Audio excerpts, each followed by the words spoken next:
আইনি বেআইনি ঘাট থেকে নির্বিচারে বালি খনন চলছে বীরভূমের সিউড়ি তিলপাড়া বাঁধে। আর তার জেরে বাঁধের ভিত ক্রমাগত দুর্বল হচ্ছে। আর এবার বাঁধ থেকে 5 থেকে 15 কিলোমিটারের মধ্যে বালি খনন বন্ধ করার আবেদন জানানো হলো বিশ্বব্যাংক, জাতীয় জল মিশন এবং রাজ্য সরকারের কমিটির পক্ষ থেকে। তলা থেকে সরছে বালি, হারাচ্ছে বাঁধের শক্ত কামড়। আইনি ও বেআইনি ঘাট থেকে ব্যাপক বালি তোলার ফলে কার্যত বিপজ্জনক অবস্থায় বীরভূম সিউড়ির মিহিরলাল তিলপাড়া বাঁধ। এমতাবস্থায় বাঁধের 5 থেকে 15 কিলোমিটারের মধ্যে বালি তোলা বন্ধের আবেদন জানিয়েছে বিশ্বব্যাংক, জল কমিশন ও রাজ্য সরকারের কমিটি। কিন্তু কে মানছে সেই নিয়ম? এত নির্দেশিকা, এত আবেদনের পরেও একেবারে নদীর মাঝে নৌকো নামিয়ে কয়েকশো ফুট গর্ত করে বালি তোলার ছবি উঠে এলো সিউড়ি থানার খটঙ্গা এলাকার ময়ূরাক্ষী নদীর দুই পাশে। এই ব্যারেজে সংস্কারের কাজ শুরু হয়েছে, কিন্তু এই সংস্কারের কাজ কেন প্রয়োজন হলো?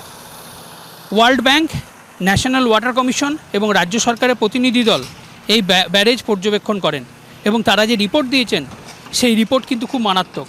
তারা প্রথমেই যে বিষয়টি উল্লেখ করেছেন যে এই ব্যারেজের উপরের অংশে এবং নিচের অংশে 10 থেকে 15 কিলোমিটারের মধ্যে একাধিক বৈধ অবৈধ বালি খাদান রয়েছে এবং এই বালি খাদানগুলি থেকে অনিয়মিতভাবে বালি তোলা হচ্ছে।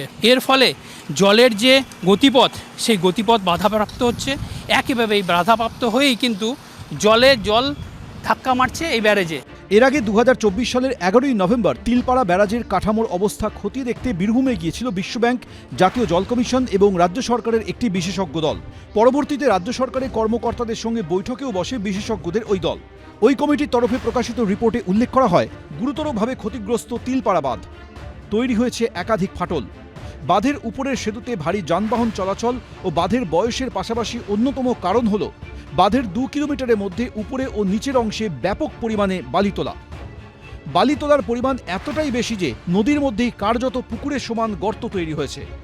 জল ছাড়ার সময় সেই জলই এই পুকুর থেকে ঘুরে ধাক্কা মারছে বাঁধের দেওয়ালে, যার ফলে ভবিষ্যতে নদীর গতিপথও ঘুরে যেতে পারে অনায়াসে।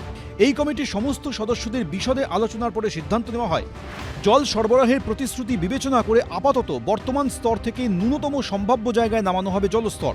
এর সঙ্গে কমিটির তরফে আবেদন করা হয়, বাঁধ থেকে অন্তত 5 কিলোমিটার দূরে এই ধরনের খননের অনুমতি দেওয়া যেতে পারে। কিন্তু এই নির্দেশিকার পরও কেন জারি বালি খনন?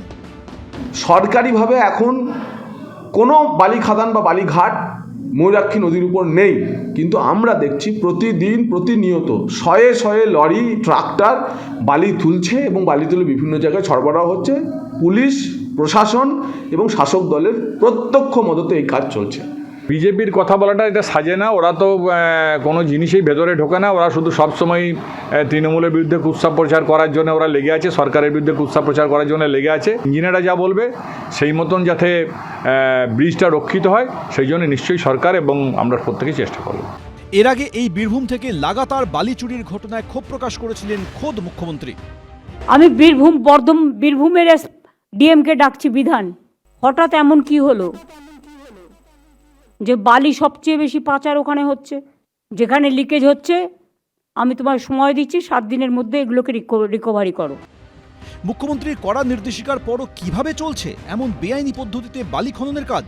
একদম টেকনিক্যাল ব্যাপার, যে ব্যারেজের নিচে যে গ্রাউটিং ছিল ওখানে বালির স্তরের উপরে এগুলো থাকে, ওদের বোল্ডার পিচিং বা ইত্যাদি, সেখানেও হেভি ওয়াটার রিলিজের জন্যে সেগুলি ওই বালিগুলো সরে গেছে। সো পাথরগুলো এখন আলগা হয়ে গেছে, সেই নিয়ে কাজ শুরু হয়েছে। আমরা বালির যে বিষয় সেটা একদম খুব কঠোরভাবে দেখা হচ্ছে, যাতে আমাদের যা রুলস গাইডলাইন্সে যা বলা আছে সেই মতো যাতে চলে। ময়ূরাক্ষীর বুক থেকে দেদার বালি তোলায় রাশ টানা যাচ্ছে না কেন? প্রশ্নটা থেকেই যাচ্ছে। ভাস্কর মুখোপাধ্যায়, এবিপি আনন্দ, বীরভূম।